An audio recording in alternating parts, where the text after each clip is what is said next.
अस्सलामुअलैकुम। Fauzia cooking corner में खुशामदीद। जहाँ रहें खुश रहें, आबाद रहें, अपनों के साथ रहें। अगर अभी तक आपने मेरे चैनल को सब्सक्राइब नहीं किया तो जल्दी से सब्सक्राइब कर लें ताकि मेरी मज़ेदार सी रेसिपियाँ आप लोगों को आसानी से देखने को मिल सकें। आज मैं आपके साथ बनाना मिल्क शेक, वो भी क्रीमी वाला, शेयर करने वाली हूँ, जो इंतहाई आसान है, जल्दी बन जाएगा, मज़ेदार होगा और सबसे बड़ी बात सेहत बख्श होगा। तो जनाब, घर की चीज़ों को ही मैं प्रेफर करती हूँ कि आप घर में बनाएं, बाज़ार से थोड़ा गुरेज ही करें। और गर्मियाँ हैं तो इसमें तो घर में ही तमाम चीज़ें बननी चाहिए, क्योंकि बाहर का वैसे भी कोई भरोसा नहीं होता और ज़्यादातर चीज़ें ख़राब ही होती हैं, तो सेहत बख्श नहीं होती। तो सेहत का ख्याल रखते हुए हमें घर में ही थोड़ी सी मेहनत कर लेनी चाहिए। तो पहले मैं कटिंग कर लूँगी बनानास की, और बनाना को अगर ज़रा सा भी हवा से दूर रखा जाए तो ये कुछ इस तरह से हो जाते हैं कि जो बहुत अच्छे थे मगर हवा न लगने की वजह से थोड़े से ये पिलपिले हो गए, मगर ये ख़राब नहीं है। अब हम इनका मिल्क शेक बनाएंगे तो पहले मैं इनकी कर लूँगी कटिंग। केले के बहुत ज़्यादा फ़वाइद हैं, ये ब्लड प्रेशर को भी अच्छा रखता है और कमज़ोरी हो, असाबी कमज़ोरी हो, हर कमज़ोरी को दूर करता है, सेहत बख्शता है और वज़न बढ़ाने के लिए भी बहुत अच्छा है, बच्चों के लिए भी अच्छा है और सेहत का ये समझें कि एक तूफ़ान है। तो इसको आपने जो है वो ज़रूर बच्चों को, बड़ों को और अपनी फैमिली को इसका मिल्क शेक पिलाना है, वो भी ठंडा ठंडा करके। तो कटिंग मैंने तमाम कर ली थी, अब मैं इसको ग्राइंडर में डाल रही हूँ और उसके बाद मैं इसमें शामिल करूँगी कुछ चीज़ें। थोड़े से मैं केले रोक रही हूँ ग्लास पे लगाने के लिए, ताकि लुक वाइज वो बहुत ज़्यादा अच्छे लगें।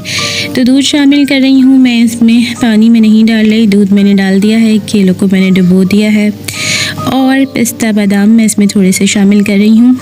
इसको मैं ग्राइंडर करूँगी। थोड़ी सी बर्फ़ शामिल कर रही हूँ, इसके बगैर तो ठंडा बनता ही नहीं है।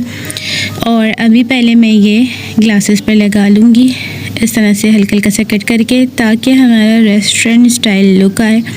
देखने में चीज़ जब तक अच्छी ना लगे तो उसकी तरफ इंसान जो है मुतवज्जा नहीं होता। तो ये देखें, मैंने इसको ग्राइंडर कर लिया है, यमी यमी सा, मज़ेदार सा, और ग्लासेस को भी मैंने सेट कर लिया था।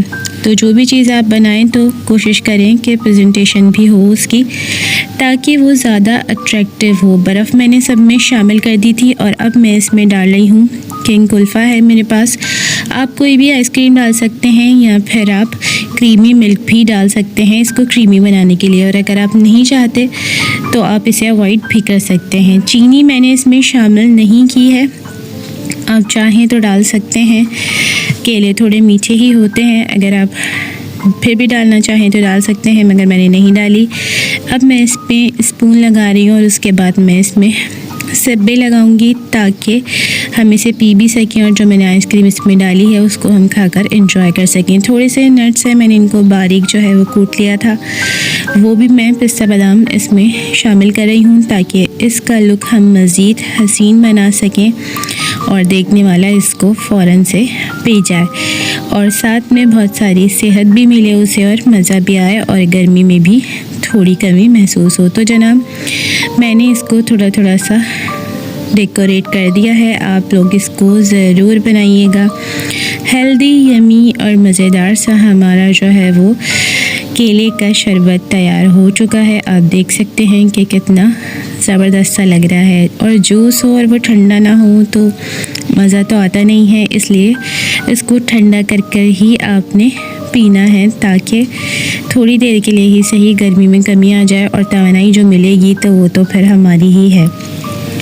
तो जनाब, मैं आपको सिखाती हूँ घर की आसान चीज़ों से आसान रेसिपियाँ, इसलिए मेरे चैनल को सब्सक्राइब कर लें, और यहाँ तक अगर वीडियो देख ली है तो वीडियो को लाइक करके आगे शेयर भी कर दें, ताकि दूसरे भी इससे इस्तेफ़ादा हासिल कर सकें।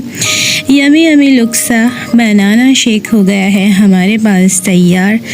तो इसको आपने ज़रूर एंजॉय करना है, बनाना है और पीना है। मैं मिलूँगी आपसे अपनी किसी और नई मज़ेदार सी रेसिपी के साथ। आपने मुझे कमेंट में ये भी बताना है कि आप किस शहर से मेरी वीडियो वॉच कर रहे हैं ताकि मुझे पता चले कि कहाँ कहाँ से लोग मुझे देख रहे हैं। इंतहाई मज़े का है, सेहत बख्श है, हर चीज़ ये आपको देता है। केला अगर आप इसे यूज़ करें, अल्लाह ताला ने हमें इतनी नेमतों से नवाजा है कि हम उसका शुक्र अदा करते रहें तो भी वो पूरा होगा नहीं।